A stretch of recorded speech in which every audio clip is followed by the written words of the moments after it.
Hello বন্ধুরা, মম and sons blog থেকে আমি অর্ঘ্যদীপের মা আবার একটা নতুন ব্লগে বা পর্বে আসলাম। বন্ধুরা, আজকের ভিডিওটা তোমরা দেখো, তোমাদের খুব ইন্টারেস্টিং ভিডিও। কেন বলো তো বলছি বন্ধুরা, আজকে আমরা একটা শ্রাদ্ধ বাড়িতে যাচ্ছি। আমার সেজো মামি মারা গেছেন। আমি যখন বেনারসে বেড়াতে গিয়েছিলাম, আমি 24 তারিখে এখান দিয়ে যাত্রা করেছি, আর আমার মামি 26 তারিখে মারা গেছেন। হঠাৎ ভালো মানুষ হঠাৎ স্ট্রোক হয়ে মারা গেছেন বন্ধুরা। তাই আমি মরার মুখটাও দেখতে পাইনি। তাই জন্যে শ্রাদ্ধতে ভাই বলেছে যেতে, অনেক বলেছে দিদি তুমি আসবে মা শ্রাদ্ধে। তাই আমি আর অর্ঘ্যদীপ যাচ্ছি। আর ওর বাবা অফিসে গেছে, অর্ঘ্যদীপের বাবা অফিসে গেছে। সেই জন্য নেমন্তন্ন রক্ষা করতে আমি আর অর্ঘ্যদীপ যাচ্ছি। আমার মামার বাড়ি আমাদের বাড়ি থেকে 2 কিলোমিটার ডিস্টেন্স বন্ধুরা। তাই রিকশায় উঠে চললাম মামার বাড়িতে। মামা অনেক দিন আগেই মারা গেছে, আজ থেকে 20 বছর আগে। আর মামি এই মাত্র মারা গেলেন, এই কয়েকদিনের মধ্যেই মামি আমাদের ছেড়ে চলে গেলেন বন্ধুরা। কিন্তু আমার মামিরা খুব ভালো ছিলেন বন্ধুরা। আমার 3টে মামি খুব ভালো ছিলেন। সেই ছোটো মামি তো অনেক আগেই মারা গেছেন, আর এই সেজো মামি ছিল। আমার মা বাবা তো অনেক দিন আগেই মারা গেছে বন্ধুরা, তোমরা তো জানোই।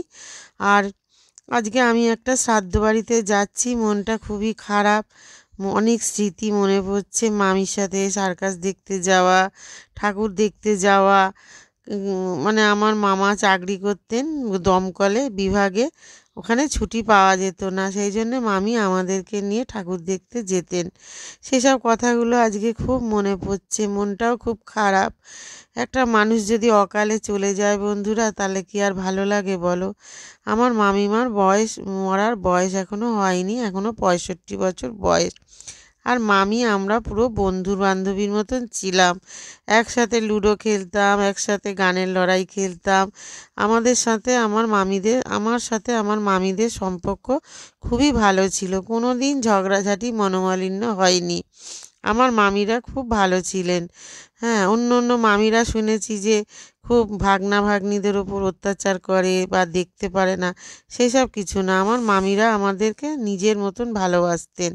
আজ মামি চলে গেছে। এই দেখো, এই কমলা কালারের বাড়িটা হচ্ছে আমার মামার বাড়ি। আমরা আস্তে আস্তে মামার বাড়ির দিকে চলে আসলাম, অর্ঘ্যদীপ আর আমি। যাচ্ছি এখন, শ্রাদ্ধ অনুষ্ঠান হবে। তাই আমি তাড়াতাড়ি করে দুপুরবেলায় যাচ্ছি। কেননা এই দেখো, এই শ্রাদ্ধ বাড়ি, এই যে তোমরা নিশ্চয়ই দেখে বুঝতে পারছো প্যান্ডেলটা। আর আমার মামাদের অনেক বড় বাড়ি, সেই জন্য বাড়ি ভাড়া আর নিতে হয়নি, ওদের ছাদ টাদ অনেক বড়, সেটা তোমরা ভিডিওতে আস্তে আস্তে মামার বাড়িতে গেলাম, দেখি শ্রাদ্ধর অনুষ্ঠান হচ্ছে। ঠাকুরমশাই এসে গেছেন, আর ঠিকঠাকভাবে শ্রাদ্ধ অনুষ্ঠান শুরু হয়ে গেছে। আমি একটা মালা মিষ্টি নিয়ে মামিকে শ্রদ্ধা জানালাম, কেননা মনটা খুবই খারাপ। মামির জন্যে অনেক স্মৃতি আমার মনে পড়ছে। মামার বাড়িতে যেতাম, কত আনন্দ করতাম, সেসব মামি রান্না করে আমাদের খাওয়াতো। অনেক কথা মামির ফটোর দিকে তাকিয়ে তাকিয়ে ভাবছি, আর দু চোখ বেয়ে জলে ভরে যাচ্ছে আমার। একটা যদি মানুষ অনেক দিন পরিবারে থাকে, সে যদি হঠাৎ করে চলে যায় বন্ধুরা, খুবই খারাপ লাগে। আর এদিকে মামার ছেলে মায়ের শ্রাদ্ধের অনুষ্ঠান, আর ছেলের বউ শ্রাদ্ধের অনুষ্ঠানে কাজকর্ম শ্রাদ্ধটা ভালোভাবে করার চেষ্টা করছে, এবং ভালোভাবেই করছে শ্রাদ্ধ অনুষ্ঠান। আমি যেতে একটু দেরি হয়ে গেছে, ঘরের কাজ টাজ করে তারপরে তো যাব বন্ধুরা। তখন গিয়ে দেখি যে শ্রাদ্ধ অনুষ্ঠানের কাজকর্ম সব শুরু হয়ে গেছে, ঠাকুরমশাই মন্ত্র পাঠ করছেন। আর আমি গেলাম ওদের বাড়ি, কেননা মানুষের সুখের সময় না থাকতে পারি, দুঃখের সময় মানুষের পাশে থাকাটা উচিত। আর ও আমার ছোট ভাই, আর ও তো কোনো দোষ করেনি, ও আমার কোনো ক্ষতিও করেনি। কেন থাকবো না বিপদের সময় ওর পাশে? ওরা আত্মীয় স্বজন, ওরা আসে, গল্প করে, খাওয়া দাওয়া করে চলে যায়। ওরা কোনো পারিবারিক ব্যাপারে নাক গলায় না আমাদের, ওরা খুব ভালো আত্মীয় আমাদের। আর এই দেখো এই বাচ্চাটা কত ছোট ছিল, আমার ছোট মামার নাতনি। ও আমাকে দেখে জড়িয়ে ধরেছে পিসি পিসি বলে। অনেক ছোটবেলায় আমাকে দেখেছে কিন্তু আমাকে ভোলেনি, আমাকে ঠিক চিনতে পেরেছে আর জড়িয়ে ধরে আদর করছে। বাচ্চারা কত সরল হয় দেখো বন্ধুরা। আমাকে আমাদের বাড়িতে অনেক ছোটোবেলায় একবার এসেছিল, আমি নেমন্তন্ন করেছিলাম ছোটো মামাকে বাড়িঘর করার পরে। তখনও খুবই ছোট ছিল, সেই কথা ওর মনে আছে, ওর কতটা স্মরণশক্তি। আর মেয়েটা বাচ্চাটা খুব ভালো বন্ধুরা, জানো তো, খুব মিশুকে, খুব মিষ্টি বাচ্চা, খুব কিউট। আমি ওকে জড়িয়ে ধরে আদর করলাম। ছোট শিশু আমাকে কত ভালোবাসছে, আর আমি ওকে ভালোবাসবো না বলো? আর ও আমার নিজের মানুষ, ও আমার ছোট মামার নাতি। আর ওকে আমি ভালো না বেসে পারি? আমার আমার ভাইয়ের নাতনি, আমার ছোট ভাইয়ের মেয়ে। ওকে আমি ভালোবাসবো না কেন বলো? ওরা তো কোনো অন্যায় করেনি, ওরা আমার কোনো ক্ষতি করেনি বন্ধুরা। ওরা ছোট ভাই, ছোট ভাইয়ের বউ, ওরা খুব ভালোবাসে আমাকে। আমার বাড়িতে আসে, আসার টাইম পায় না, আমি ওদের বাড়ি যাওয়ার টাইম পাই না, আমরা সবাই কাজে ব্যস্ত থাকি। কিন্তু যেটুকু সম্পর্ক আছে, মধুর সম্পর্ক আছে আমাদের সাথে। আর ছোটোবেলা থেকে একসাথে বড় হয়েছি, একসাথে মানুষ হয়েছি। আর আমি বেশিরভাগ আমার মামার বাড়িতেই থাকতাম বন্ধুরা, মামিদের সাথেই থাকতাম আমি। আমার তো অনেক কম বয়সে বিয়ে হয়েছে, বাপের বাড়ি যতদিন না থাকতাম মামার বাড়িতেই বেশি থাকতাম। আমার ছোটো মামা আমাকে খুব ভালোবাসতো ছোটোবেলা থেকে। আমরা 3 ভাই বোন ছিলাম তো মা সামলাতে পারতো না, আমরা মায়ের অনেক অল্প বয়সে হয়েছিলাম। সেই জন্য ছোটো মামা আমাকে মামার বাড়িতে নিয়ে যেত, প্রায় দিনই আমি মামার বাড়িতেই থেকে যেতাম। আর এখন দেখো সংসারের চাপে একটুও যোগাযোগ রাখতে পারি না, কী আর করব বলো? এদিকে তো মামির কাজকর্ম হচ্ছে, আর আমি গিয়ে একটা জায়গায় বসে আছি, অর্ঘ্যদীপ আর আমি বসে আছি। আস্তে আস্তে সমস্ত আত্মীয় স্বজনরা এসে হাজির হলো। আমারও অনেকটা দেরি হয়ে গেছে বন্ধুরা, শীতের বেলা তো, ঘরের কাজকর্ম সেরে তারপরে গেছি, অনেকটা আমারও দেরি হয়ে গেছে। আর আত্মীয় স্বজনরা সবাই দলে দলে আসছে বন্ধুরা। মনটা খুবই খারাপ লাগছে মামির জন্যে, জানো বন্ধুরা। কত কিছু মনে ভাবছি যে মানুষের সাথে মানুষ এই আছে এই নেই, তাও মানুষের কত দর্প অহংকার, কত আত্ম অহংকার। কিন্তু আমার এই মামি খুবই ভালো ছিলেন, আর কিছু হোক না একগাল হাসি ছিল মুখে। হ্যাঁ, আমাদের সঙ্গে কিছু না করতে পারুক, কিছু না দিতে পারুক, একগাল হেসে অন্তত কথা বলতো। জানো তো বন্ধুরা, এই মামি আমার যখন বিয়ে হয় অর্ঘ্যদীপের বাবাকে, তোমাদের কাকুকে বলছে ও রান্না করতে পারে তো। আমি এতটাই ছোট ছিলাম বন্ধুরা, মামিও চিন্তা করতো আমার জন্যে যে রান্না টান্না আমি করতে পারি কি না। আবার বলতো যে তুই স্টোভে ফু দিয়ে নেবাবি না, স্টোভ বাস্ট হবে। এই যে মা, মামি তো একটা মায়েরই অংশ না। এখন সেই সেই জিনিসগুলো আর দেখা যায় না বন্ধুরা। আগেকারের মানুষরা এতটা খারাপ ছিল না। এখন তো বাচ্চারা মামার বাড়ি যেতেই ভয় পায়, এরকম একটা যুগ এসে গেছে। মামার বাড়ির জন্য ইন্টারেস্ট না, দিদা দাদু মারা গেলে। কিন্তু আমাদের সময় ওই সমস্ত কোনো ব্যাপার ছিল না। মামার বাড়ি যেতাম, মামিরা যথেষ্ট আদর যত্ন করতো, রান্না করে খাওয়াতো, এইগুলো রেওয়াজগুলো অন্তত ছিল। এইটুকুনি মানবিকতা বোধ ছিল আমার মামিদের। আর আমার মামিরা সত্যি খুব ভাগ্য করে আমরা মামি পেয়েছিলাম। আমার 3টে মামি খুব ভালো, আমাদের খুব ভালোবাসতো, আমাকে খুবই ভালোবাসতো। মনটা এত খারাপ লাগছে যে মামা ছিল, মামা মারা গেছিল, মামি তো ছিল। আমি কিছুদিন আগে আমার এই মামির সাথে আমার দেখা হয়েছিল সাবওয়েতে। আমি মার্কেট থেকে আসছিলাম, মামি কীর্তন শুনতে গেছিল। পাঠ লাস্টের দিকে মামা মরে যাওয়ার পরে, মামার ছেলেকে বিয়ে দেওয়ার পরে মামি খুব কৃষ্ণ ভক্ত হয়ে গেছিলেন, ওর পাঠ কীর্তনেই বেশিরভাগ সময় কাটাতেন। আমার সঙ্গে দেখা হয়েছিল, আমি বলেছিলাম মামি তুমি যাও না কেন, আমাদের বাড়ি যেতে পারো তো। বলে এখন আর কোথাও ভালো লাগে না যেতে, আমি এখন পাঠ কীর্তন নিয়ে থাকি, আমার খুবই ভালো লাগে। এই আমার মামির সাথে শেষ কথা। রাস্তায় সাবওয়েতে দেখা হয়েছিল। আমি মার্কেট থেকে আসছিলাম দোকানের মাল নিয়ে, আর মামি কীর্তন শুনতে গেছিল। খেতে আর ইচ্ছা করছে না, তাও মামার ছেলের বউ বললো একটু এসছো খাও, একটু টিফিন বানিয়েছিল জলখাবার, লুচি তরকারি, সেই একটুখানি দিল, আমি অল্প একটু খেলাম। ওরা বারে বারে রিকোয়েস্ট করছিল দিদি একটু খাও, দিদি একটু খাও। তাই আমি আর আমার ছোটো মামার ছেলের বউ, মানে আমার ছোট ভাইয়ের বউ, একসাথে বসে টিফিন করলাম। এই পাশে বসে আছে আমার ছোটো মামার ছেলের বউ রিকু। ও খুব ভালো মেয়ে, আমাদেরকে খুব ভালোবাসে। আর ছোটো মামা বসে আছে। এই দেখো কালো কোট পরে, এটা আমার ছোটো মামা। আর আমার মায়েরা 4 ভাই 1 বোন ছিল, আমার মা একমাত্রই মেয়ে ছিল।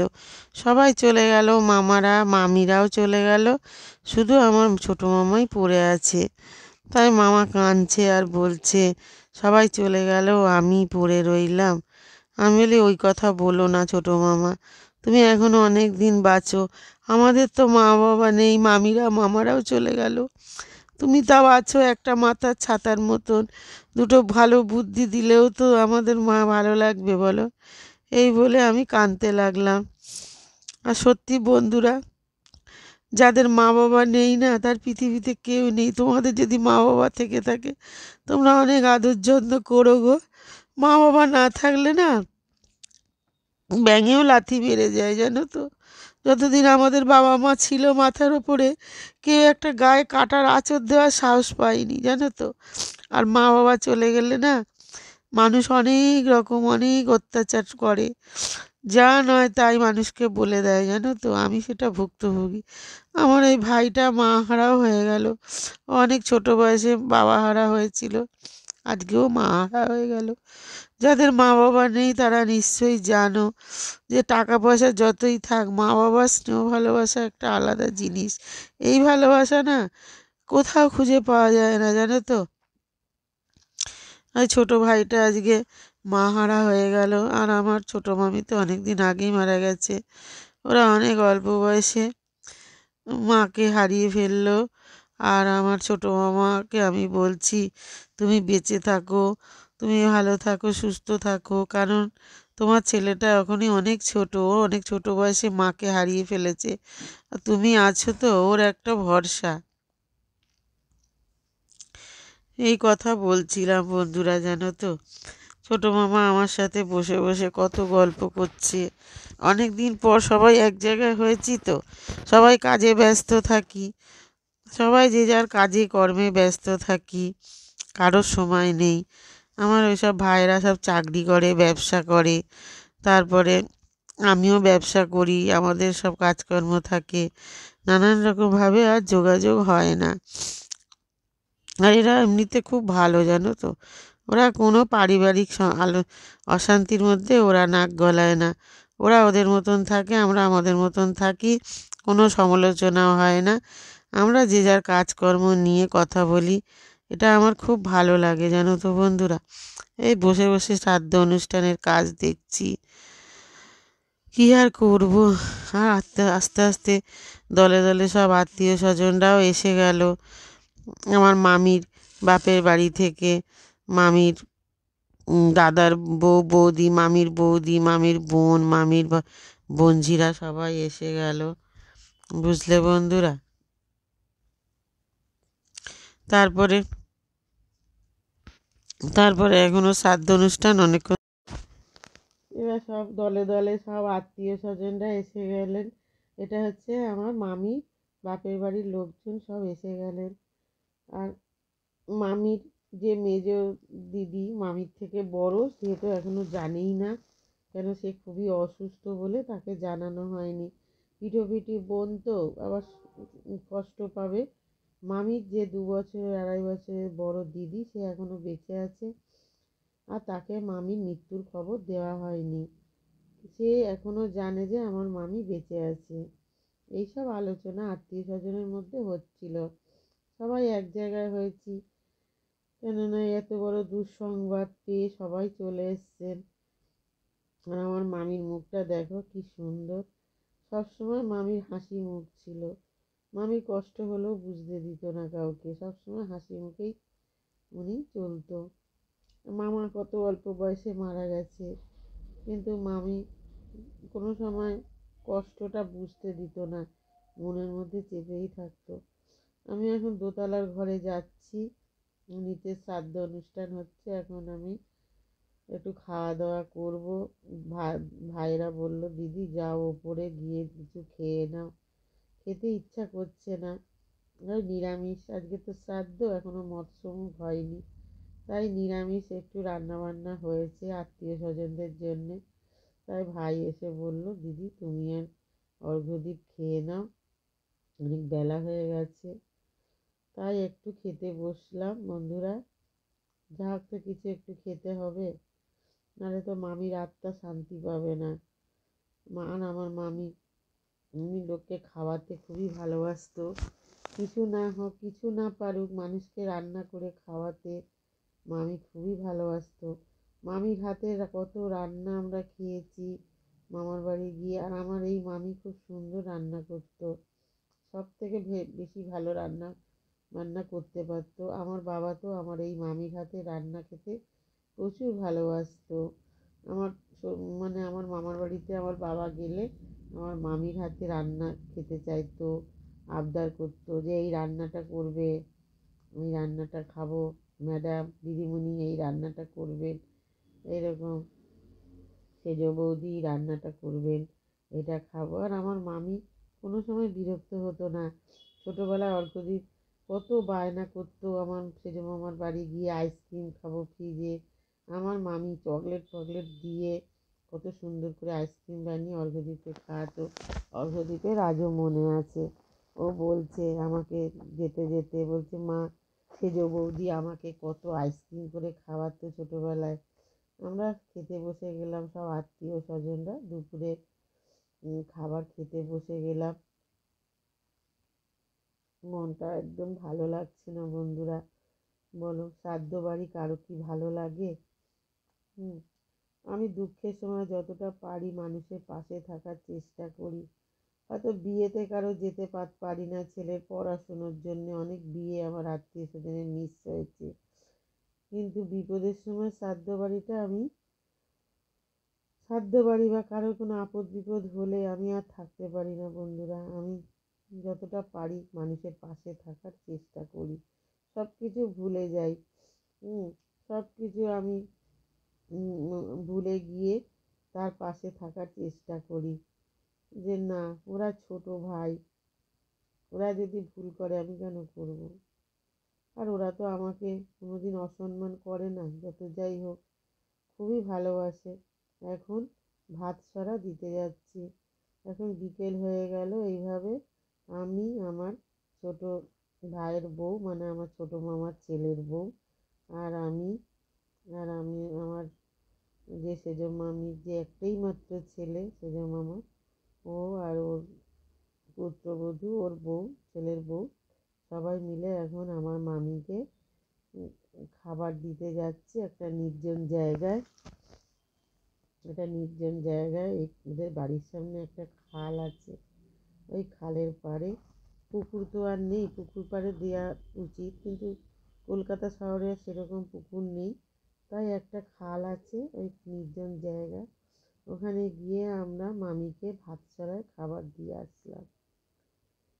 আর তাই ভাবছি যে বেঁচে থাকতে মানুষ যা খেতে চায় খাওয়া উচিত, মরে গেলে তার আত্মা এসে খাবে, কিন্তু সেই মানুষটার খাওয়া তো আর কেউ দেখতে পারবে না।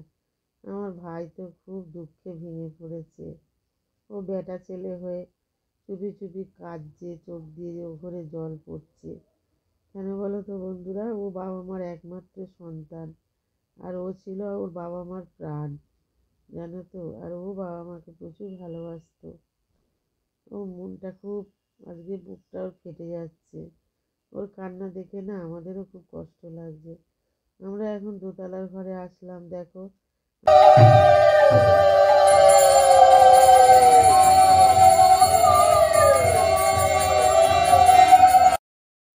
মামির আত্মার শান্তির কামনায় সন্ধেবেলা পাঠ কীর্তন দেওয়া হলো।